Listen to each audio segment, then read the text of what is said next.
Yo. Welcome to this new series that I decided to do just because of everything that's going on in the world. I want to step away from all the craziness and get into some creativeness.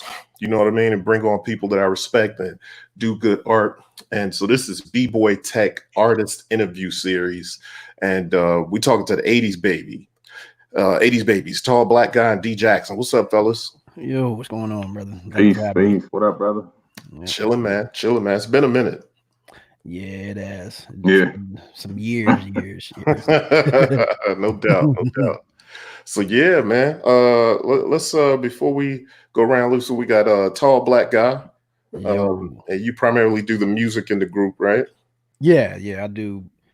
Yeah, all the musical direction, samples, and all that type of stuff. But it's crazy because now, as later in our musical adventure with D, like D kind of, because I've worked with him so long, like I know what he wants, but a lot of times I try to get his input to try to see what type of stuff he might like. You know what I mean? But yeah, to answer the question. No doubt. And D Jackson, you handle the lyricism and the microphone. Yeah, I be ghost producing too. Oh, word. So all the stuff that's fake produced by tall black guys.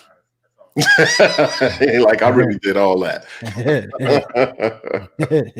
No doubt. You know what I really dig and always have dug about y'all guys, man, is that it's a clear chemistry and sound that y'all have that y'all stick with. And I don't even know if you can veer off of it because I think it's just the way y'all seem to jam together. Y'all chemistry is such that it doesn't matter how y'all evolve, it still sounds like 80's babies.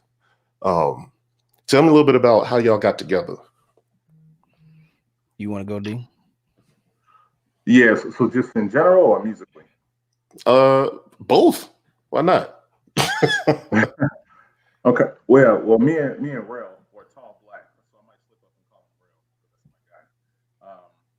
We actually met, had nothing to do with me. You fading out a little bit. Your volume's fading out, D. Is it? But that's Can you hear me better now? Yeah. Okay, yeah, we actually met in high school. It had nothing to do with music. We met, I think it was class, I think it might have been English class, and we bonded on some basketball type stuff. It's crazy, like they used to call me Kobe. He was the first one to call me Kobe. I had the nappy fro, the big fro, and we just bonded over some hoop and stuff, you know. Oh, you know, it's still going. It seems like as soon as you say, "Can you hear me?" we can hear you, and then we don't hear you. Man, can you use your mic, D? Can you plug in and use your mic as the audio source to be able to talk into?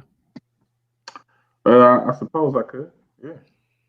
What you doing right now? Yeah, hear you right now. You can hear me better now. Mm-hmm. Yeah. Okay, but yeah, like I was trying to say, we met in English class. That's classic. It's doing it again.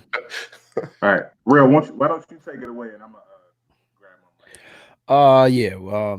But like D said, like we met outside of music stuff just in high school. We was like all of like 15 in like English class, and our initial us kind of getting together just do basketball. And what was crazy is I actually didn't even like him. That's straight up. Like I don't know why it was, you know what I mean? Because he was new to the high school that we were going to. So okay, for whatever reason, I just made it in my mind that I didn't like this brother. And then, you know, I don't know how it happened, but we ended up talking about some basketball or some art or something. And then that's really how we kind of just became friends during that time. And this is in high school. So you talking what, 90, 96, 97? Mm-hmm. You know what I mean?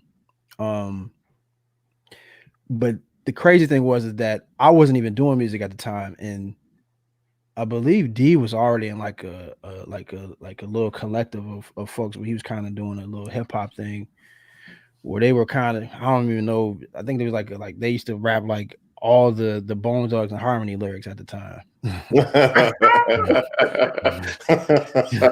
That was their thing, yo. Is that true, D?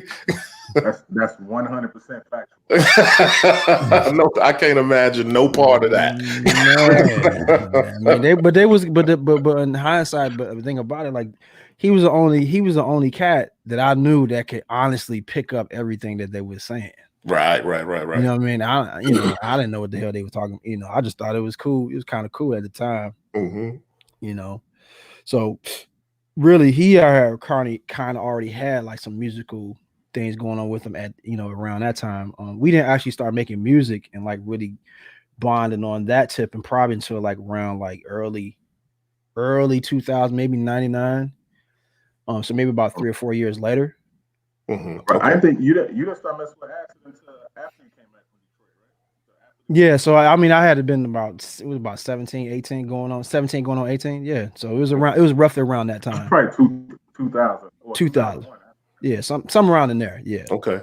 So wait, but D Jackson, you originally from Chicago, and Tall Black, you from Detroit, right? But you obviously moved to Chicago. Yeah. That was the whole thing. Like, I moved to Illinois or whatever, like in like the late 80s. Okay. And then but my I would always go back and forth because of family and stuff in Detroit. So that was kind of my Detroit Chicago connection. Yeah. Dope. So jumping and springing forward, then how'd y'all end up starting to do music together? You want to take it away? Yeah, I remember. Like I was in a group already.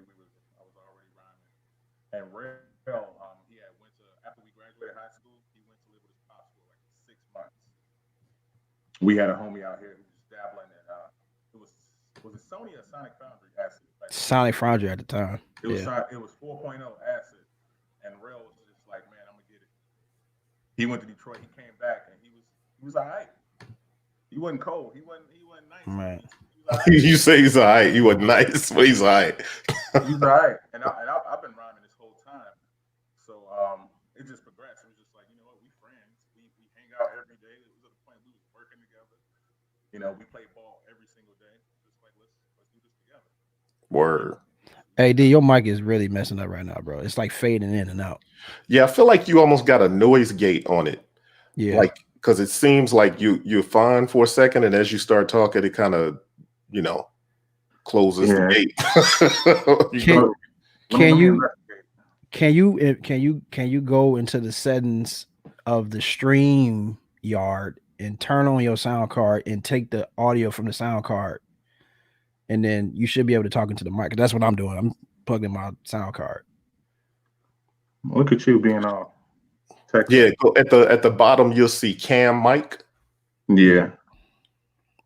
If you click on that, it should allow you to change what mic you have. If you go in the audio tab.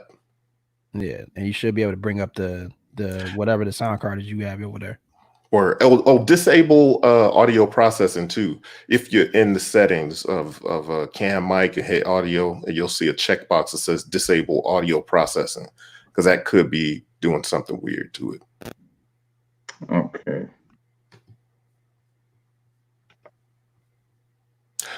And while you do that, I wanna show this on this side. So I'm on y'all's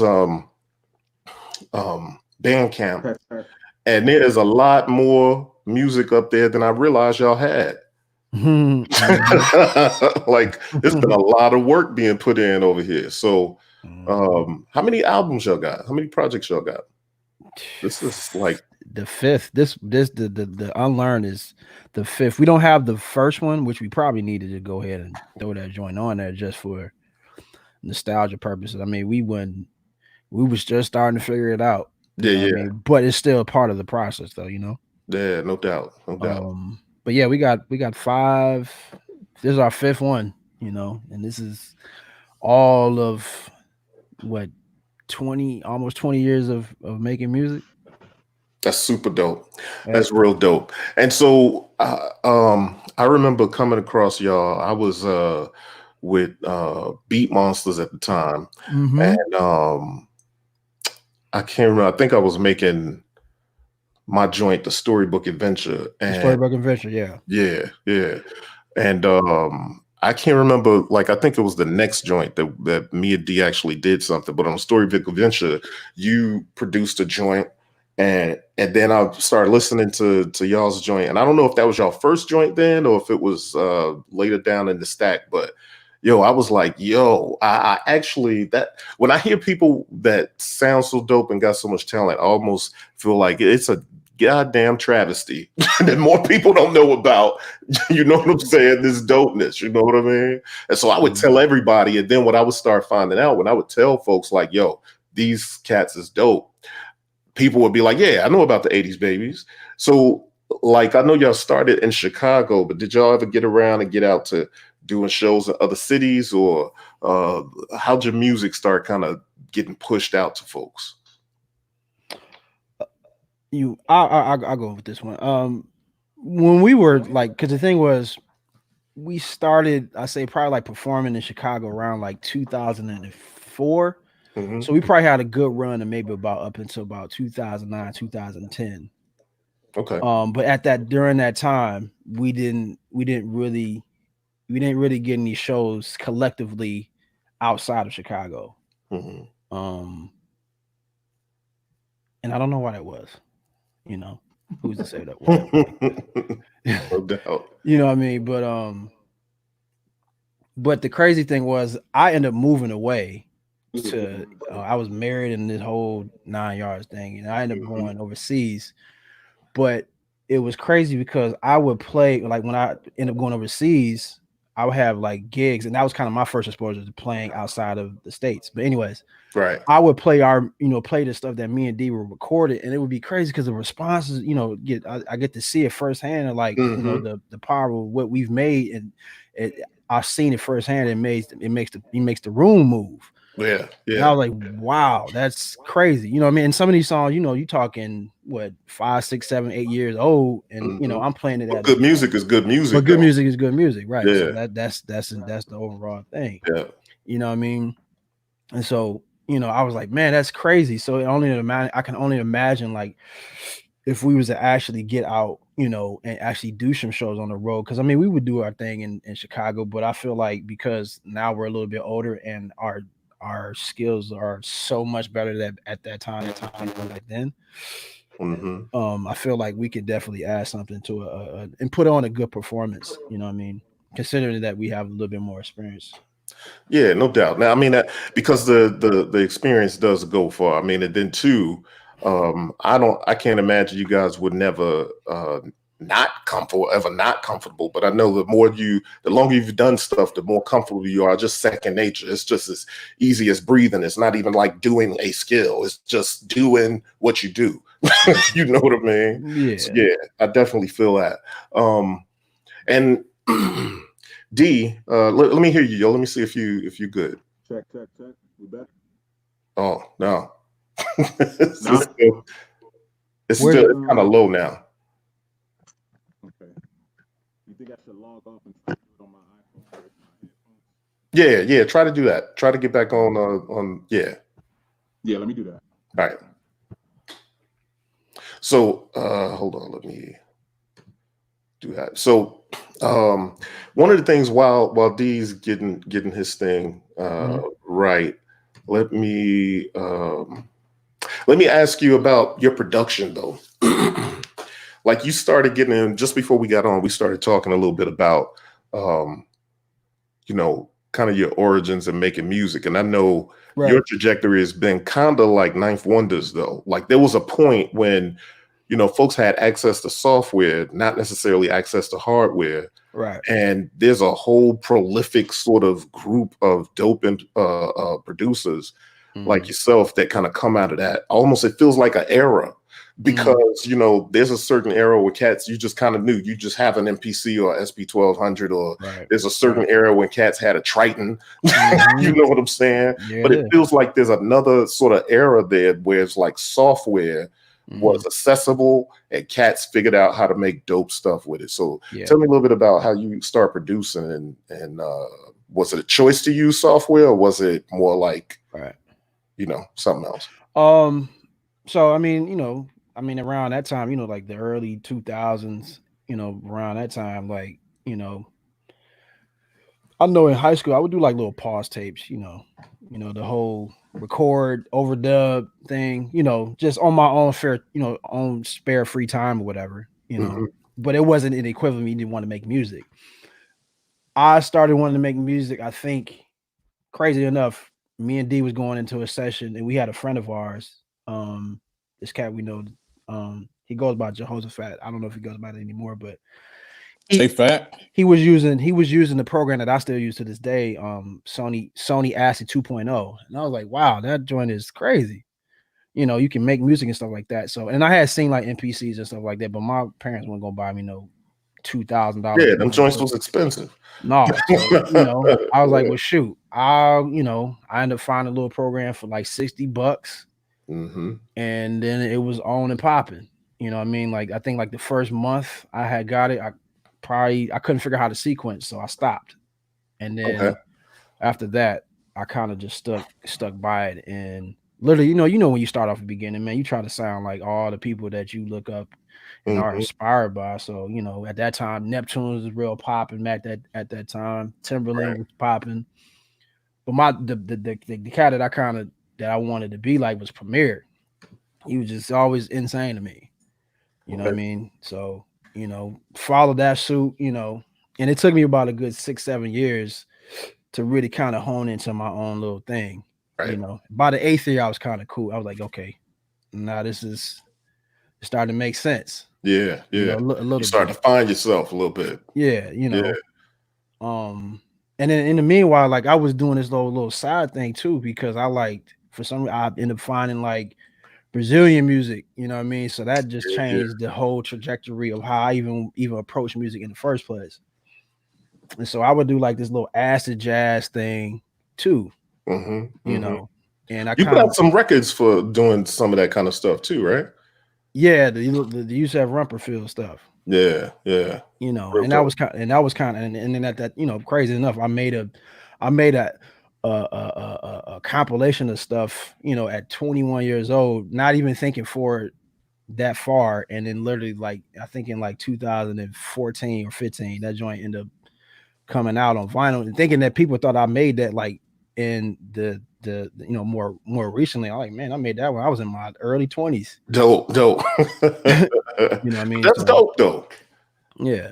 I kind of, but see, like I keep saying though, good music is always timeless. You know what I'm saying? And especially too, I think when you start to find yourself as a musician, as an MC, and all of that, you sound like you, and it don't matter when it come out. You know what I'm saying? Because it don't sound like it belongs to that period, this period, because you're doing your own thing anyway. Yeah. So yeah, that makes sense. It makes total sense. And then what's crazy too is like the thing that I enjoy and I like about D is the fact that like he's always been consistent the way how he writes. But it's almost like he's writing and like he's saying it a little bit forward. Not even experience something, but like he writes in a way that kind of looks towards the future. And a lot of times like he'll write something and I might not necessarily get it, but then like out of nowhere, like that joint kind of like come to fruition, like it'll come true. Right. It's prolific. Like, I'm like, dog, what are you doing right now? You know what I mean? No doubt, D. So I actually did want to speak to you on that too, because I kind of think, bro, I started producing just because I couldn't necessarily find what I wanted to spit on. You know what I mean? And so it kind of became a necessity. But I think y'all got such a dope chemistry, and Tall Black handling the beats and you on the lyrics. But I think I really feel like more people hear you, the more people realize like you're a kind of prolific lyricist, yo, and you don't curse. You know what I'm saying? Is that a conscious choice? It's definitely a conscious choice, not to curse. A while back, I challenged myself to actually do that. Yeah. There was I don't know if Rel was there, but there was one time I was doing a show. Rel, were you there? The 80s, it was the 79th Street Festival. I was not there, brother. And this was we was at the festival, and this shorty, I don't know how he heard of me, but he knew. He came up to me right before I went on stage. I remember flirting with this girl at this booth. She was selling 04 Obama t-shirts. So this was like 07.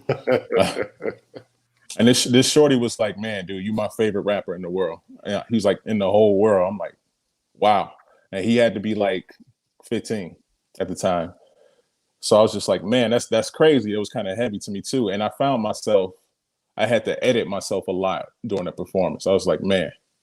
And I didn't realize I'd never been an extra vulgar dude, but I didn't realize I even had to edit myself that much.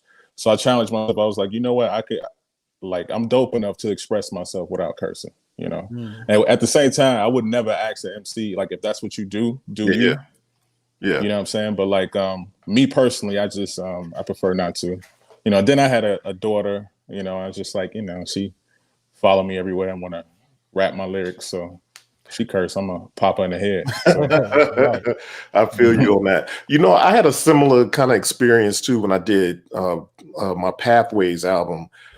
And I probably thought like that before, but on Pathways, I really felt like, yo, good music shouldn't be, I don't want the efforts that I put in to be ruined by something that I'm saying where maybe people won't be able to appreciate the art that I'm putting together for one or two words. You know what I'm saying? And I had a homeboy hit me before like, yo, the first song on this album, is it a radio edit? Did you make a mistake and put the radio edit on there? And I was like, well, no. He was like, well, you literally edited out 2 curse words on there. I was like, well, that's the only song I cursed on. And I felt like I wanted to, you know, edit that and preserve it in a certain way. So I feel you on that. You know what I mean? I think that's when you start to realize words have power, especially with somebody coming up to you, right? And saying 100%. Like, yo, he literally may as well say, I look up to you. You, you know what I'm saying? You're who I look up to. I'm going to do what you do. You know what I mean?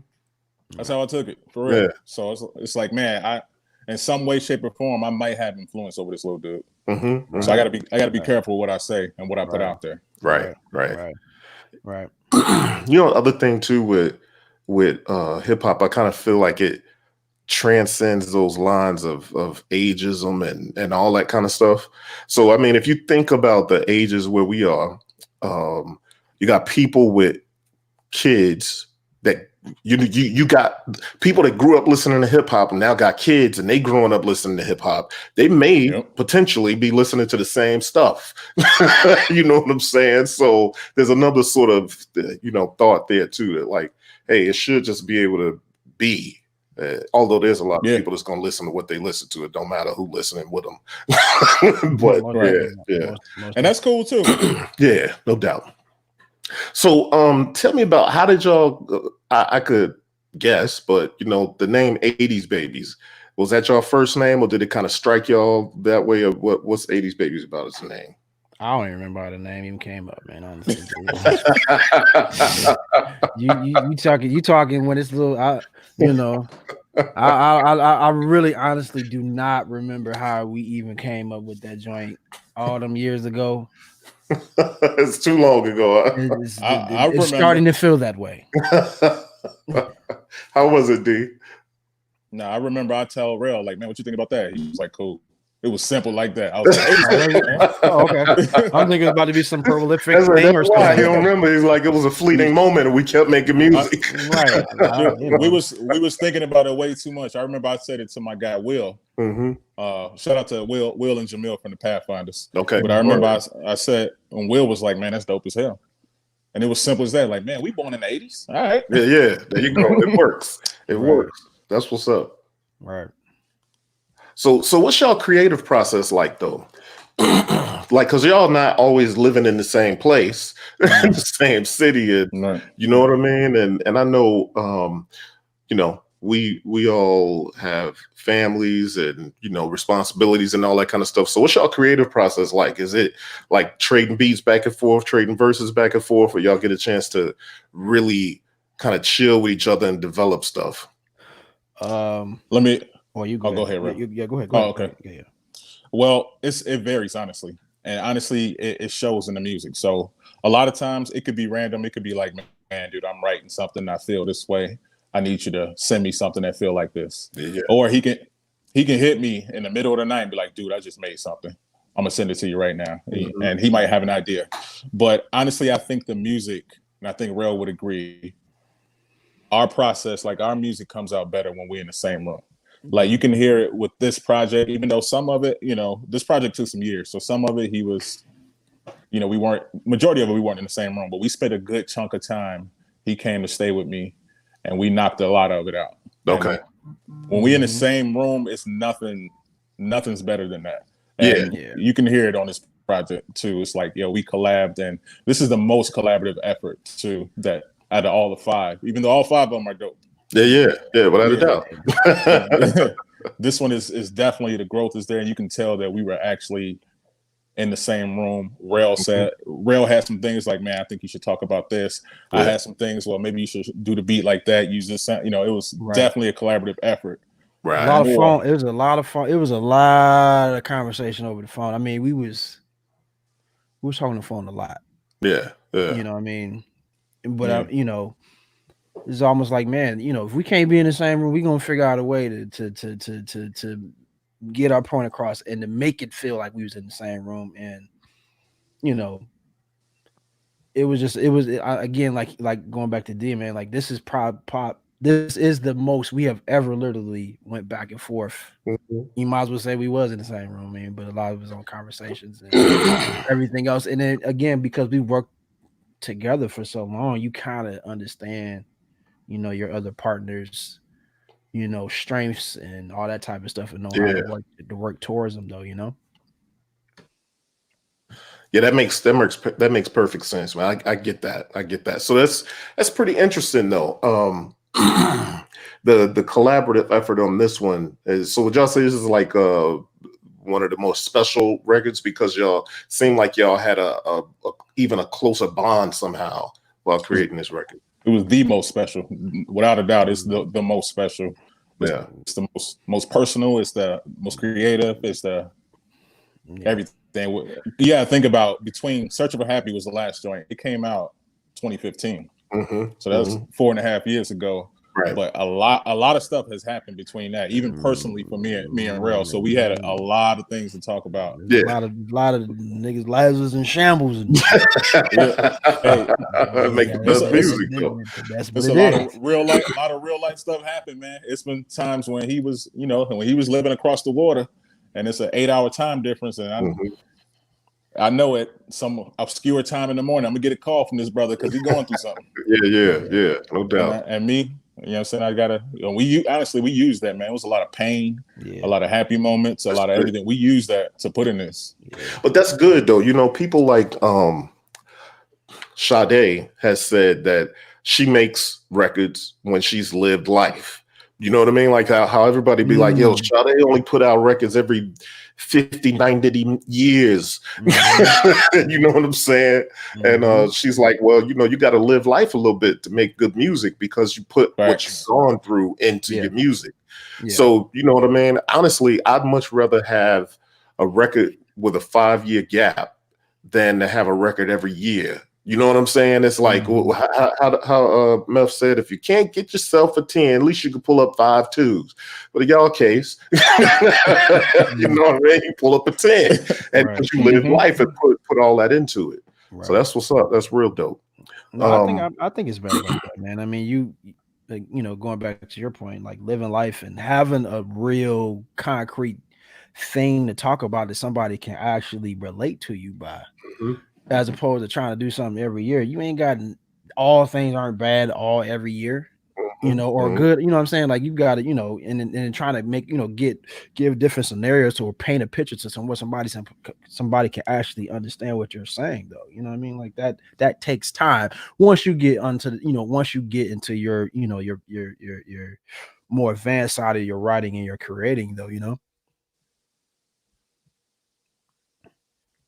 Word. I feel that. Pardon me. I'm needing water every couple seconds here. My bad, bros. It's all good. Man, brother, your throat scratching, you get that Rona test. No, I don't think I'm rocking like that. I've been holed up in this place in the lab. Been self-quarantined just because, straight up. Which is actually why I wanted to do this, because I wanted to kind of step away from it. Like, the feed, every social media feed, every TV news story, every single thing, you can't escape the situation. You know what I'm saying? So I wanted to kind of go to a creative place and stuff.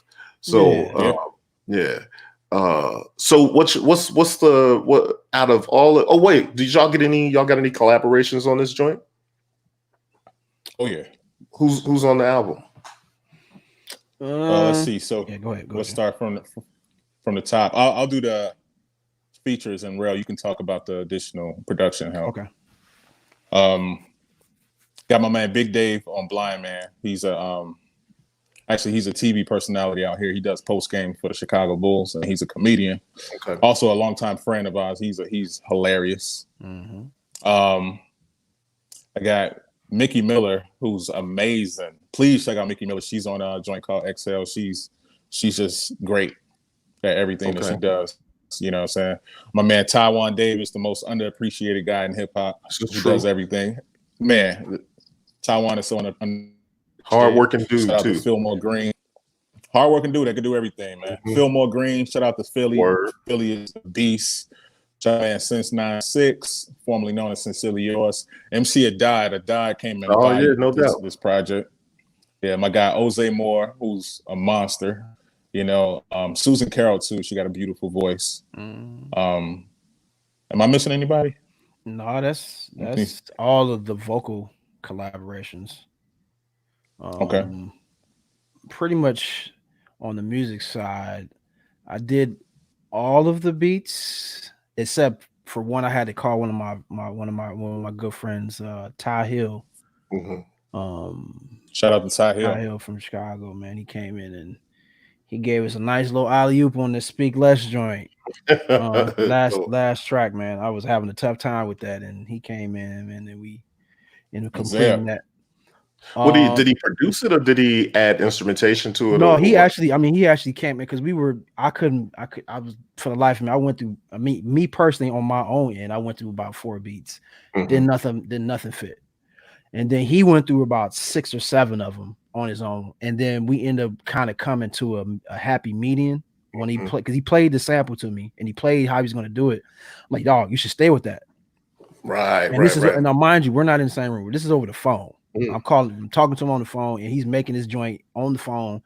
And I'm like, y'all, you should probably try to, like, I'm kind of trying to guide him over the phone, whatever, like that, right? Right. And then I had got my another cat that's on that track. This cat, Zeb Zillner. He's a saxophone player, but he's stays out in LA.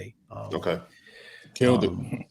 Did his thing. And I got a DJ Quartermain on the XL. He got some scratches on there. He's from like low budget out in Maryland and stuff like that. And then on Rap Stars, we got this other cat, relatively new, this dude named Cartoon Beats, but he's a bass player. Insane. Oh yeah. I know about Cartoon. Yeah. Cartoon actually is a monster, bro. Yo, bass. Yeah, he be killing that bass. And I'm like, it's so soulful, it's crazy. Yeah, he's insane. Yeah. That's dope. I'm glad to hear he's on there, man. Yeah, what I mean? So, with all that being said, man, like just having access to these. What's up? We can't forget Ray Angry. Yes, we got Ray Angry. We got Ray Angry from the Roots. Almost forgot about that, brother. He came in. He played some keys. He played piano on the intro. Okay. But going back to the point I was saying, it's crazy because we grabbed all the people that we had access to kind of come and help us with our project, man, and it shows though. Like we took chances with people that we didn't know. Like I didn't know Cartoons. I was like, you're dope. Let's see what you can do. Right. Susan, I just happened to find on Instagram. She was dope. Let's see what you can do. D wrote the song, and then she came in and shut it down. You know what I mean? Oh, dude, we forgot Tony. Oh my God, Tony. Oh Tony yes, Ozier. Tony Ozier. Yes, We can't forget Tony. yeah, Oh Tony. my God. Yeah. Dope soul singer from Grand Rapids, but he stays in Portland now though.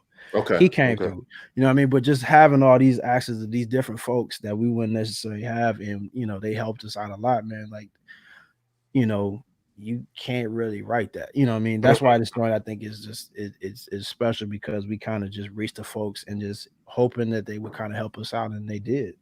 Overly Right. helped. And you know, it's dope is that you still find a way for it to sound like 80s babies. It wasn't all random. It was like curated and like there was good chemistry no matter what. Yeah. So it's really dope.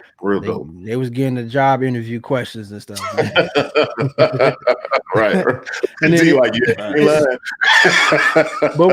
but what's even crazier though, like me and him was even going back and forth, like, because we wasn't in agreement on stuff. Even though I make the beats, like, dog, like he would tell me like, nah, that don't really work. Or I'd be like, man, I don't even like my own stuff. Or I tell him like, dog, you should probably try it. You know, so it was all in all. You know what I mean? Like we had to be very biased about the stuff that we was gonna do, because we knew we was on to something though. You know? Yeah. That's what's up. Yeah, it taught me too how to. I think I'm pretty easy to work with, but I had to accept some things. Like, so you know, as a writer too, like the way you write your bars, you know, like that's me. That's how I'm gonna spit it or whatever. But I had to be open too. Like, for example, even with Susan, the brand new, like it was Rel who came with me like, yo, when you first start this joint, you need to rap this way. And like he deliberately gave me my whole cadence. Right. I've never had that before. And shout out to some of the artists too, like, because even Susan, like Tony, I know for sure, like these are writers. And for the fact that they can come in, like stuff was already written and pretty much demo form, and they can just, with no ego involved, you know, just like, you know, I want to be a part of something. I'm not, you know, because some people like, nah, I write my own stuff. You know what I mean? Right. Right. But you know what too? I think when it comes to art, ego is it's a big thing, man. MCism and producing, like from this culture that we're in, ego is a part of it. It's huge, right? But I always figured you got to know where that's appropriate. Ego is appropriate on the stage, but not necessarily, you know, with your collaboration crew in the studio. You know, even though it's still got to come across. Like, you know how hip hop is, you got to be the most confident. Confidence is like a part of hip hop just as much as the 5 elements, right? Yep. But yeah, there's a place for ego, and there's a place to be produced, and a place to kind of be creative, and you know what I mean? And even sometimes you could step back and be like, oh, that worked out. You know what I'm saying? And make no mistake, for people that are coming up, even your most favorite artist takes pointers. Direction being produced. You know what I'm saying? Yeah. That's just the way it works. You know what I mean? So that's actually pretty dope, though. Yeah, that's pretty dope. And I mean, sometimes you can tell when some artists work with certain producers, you can almost tell, like, yo, that's a little bit outside of what they typically do, but it's still them. You could almost tell that there's some direction there. You know what I mean? Right. So, I mean, all around, dude. Like, I mean, even for me, just on the production side, like, man, like when I've been isolated for so long, just working by myself, I didn't really start working with anybody really until I became a part of the playlist thing. And that really opened my eyes, man. Like, dog, like I don't have to do all the things. I can actually trust this cat who's good at what they do. Come in and do their thing, and all I gotta do is press record. Oh, dog, we good to go. You know what I mean? Because now it's just at the end of the day, it's about the product itself and what the end result, what that looks like. It doesn't matter who does what. It matters how that joint sounds. Is it going to effectively touch somebody at the end of the day? You know what I mean? So I'm like literally in the lab when we worked on this, and even on just, you know, on outside thing, this is the most collaboration I've done ever in the last, I say, 3 years. Ever. Well, that's exactly what you did when it came to Home. Home was probably the first song we recorded. And I did the hook, and Rel was like, it's dope, but I got somebody else who can bring it alive, sing that same thing that you did. And I was like, I like my hook, but like, you know what? Right. But this dude, Yeah, Tony came and sang the same thing, but he put his spin on it and brought that boy to life. He did it. Yeah.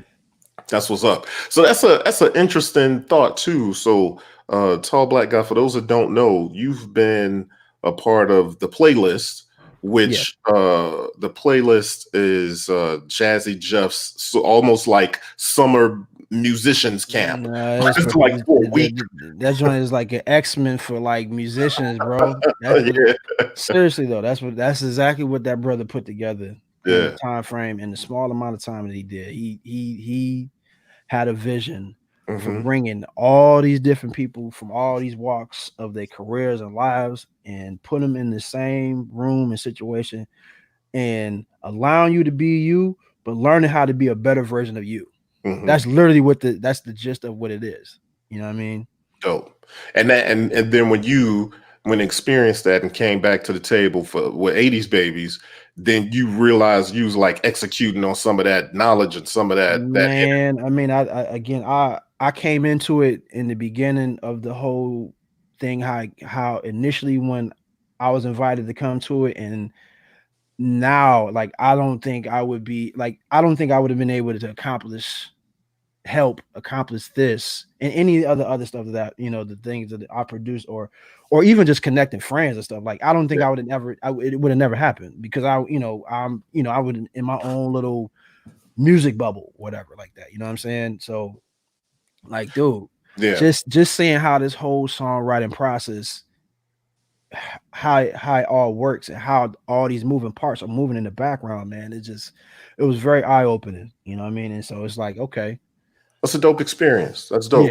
Yeah.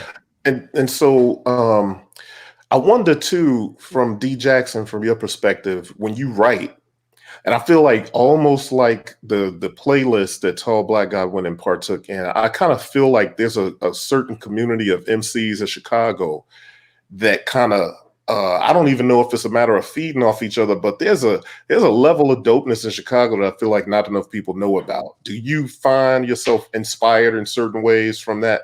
Because you mentioned Taiwan Davis and so forth and so on, and probably several people you had on the album. You kind of get that lyrical inspiration from your community too?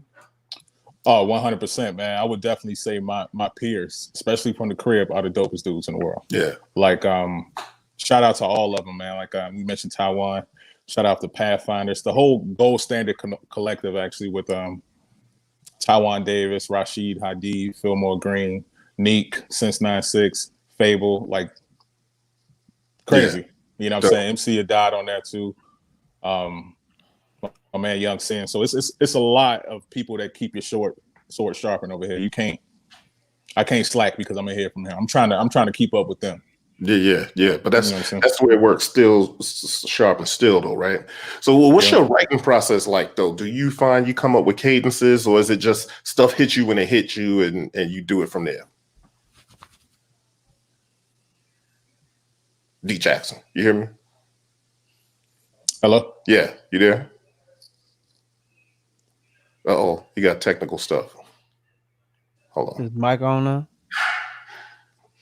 I got a little dog coming, but it's all good. So yeah. Can you hear me? Yeah, I can hear you. Can you hear us? You mentioned he'll jump back on. He mentioned what's his name? I can't think of his name, but I'm actually have a couple cats on here though. So what's for the future for y'all, man? Man, it's again living life and just, you know, I mean, it's at this point, man. I mean, like we're gonna be in collaborations for, you know, I would like to, you know, until we can't no more. You know what I mean? That's what's up. I think because the way how we did this record now, like this just shows me that, like, yo, we can literally, you can almost like kind of make, if you really look at it, you know, how you can kind of play this game. Like you can literally, I could do the music, man. You can write the lyrics. Hey, you can write a demo, sing it down top to bottom, or get somebody else, you know, who you think can do it. And literally, this is how you sell songs. This is how you sell songs. And because at that point you're writing sort of partnership Yeah, that way. partnership, You're doing it right. for yourself, but there's no reason why you Right. couldn't do that for others. Right, exactly. Yeah. You know what I mean? Yeah. So that's how I see it now. Yeah. You know?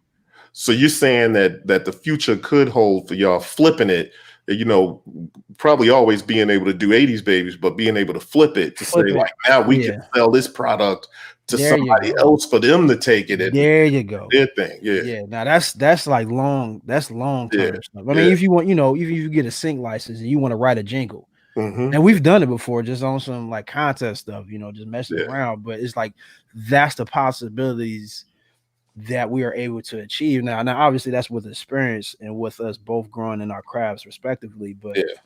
that's where I see it now. You know what I mean? Like, you know, on top of the 80s babies and whatever else we do, like that literally is what the way how we can move now. Yeah. Yeah. That's what's up. Well, yo, I definitely appreciate y'all. My bad. I Yeah. cut off for a minute, but I'm back. Yeah. Yeah, you mentioned, what was the name? Is that when you were talking about the other MCs that you kind of are around part of your community? You mentioned the name. Is it like, what'd you say? Gold Standard Collective. Gold That's Standard Collective. Yeah, it's a dope crew with it's, you know, it's Taiwan, Davis, Rashid Hadi, Neek, Since 96, Fillmore Green, Fable. Okay, that's a lot of dope cats. A lot of So lot of talent. y'all got a project in the works for y'all? For Well, that's that collective, that's them officially. And I always say in Taiwan, I always say 80s babies, we're a branch, you know, like Gold Standard, they're a branch off 80s babies. We're all family. Yeah. You know, so they got a lot of stuff coming out too. Culture Power 45 too. It's a word. It's a label ran by Taiwan with strictly vinyl. So we'll be having Unlearn will be on vinyl too with Culture Power 45 too. So dope. A lot of stuff. That's what's up, man. Well, yo, where can folks find y'all if they want to, you know, learn more about the 80s babies? I imagine that the Bandcamp here is one of the places. All the other streaming platforms. Word. So you could. So you got iTunes, Amazon, Google Play, Apple Music. I don't know, man. It's a lot of. No doubt. The Bandcamp. I'm sorry. The Bandcamp for the 80s babies content. That's the djackson80sbabies.bandcamp.com. There's a Tall Black Guy Productions Bandcamp too with all his stuff too. Okay. So yeah, and everywhere. Tall Black Guy Rail, he still puts up on SoundCloud too every now and then. Okay. But there's some jams up there too. That's what's up. Well, hey, anybody that will be watching this, whether now or in the future, I'd recommend that if you want some good music and some good vibes, you know what I mean? There's a lot of jewels and stuff sprinkled, and it's just good vibes all around. Check out the 80s babies. And, you know, I think you'll be blessed when you find out that there's all this good music out there that maybe you weren't familiar with. And if you are familiar, there's new music. So, you know, even more to come. So yeah, man, I'm looking forward to, you know, what the future holds for the 80s babies. And I think I've probably said that since the early 2000s, like, and every time it's good. So I appreciate y'all, brothers, on the real. You know, even though we don't talk very often, but when we do, it's always good. And nothing but respect. I love what y'all do, bro. Yeah, as long as we're not getting better. You know, I mean, we gotta continue to get better. You know? Yeah, that's what's it. I see it every time. It's a progression. Yeah, and somehow y'all still manage to be the 80s babies. You know what I mean? It's like, because I feel like that's a fine line to be able to evolve and still remain like you are. You know what I'm saying? So yeah, I see it though. Word up, man. Appreciate it, brother. Word. So yeah, thanks for coming on, man. We're gonna roll up out of here. I like to do these, you know, for about 30 to 45 minutes, and we just about at 50 minutes. So we're gonna call it one. Thanks for stopping through, y'all. My man. Man, appreciate it. Appreciate it. Y'all be cool. Man. Indeed. Yep. Peace.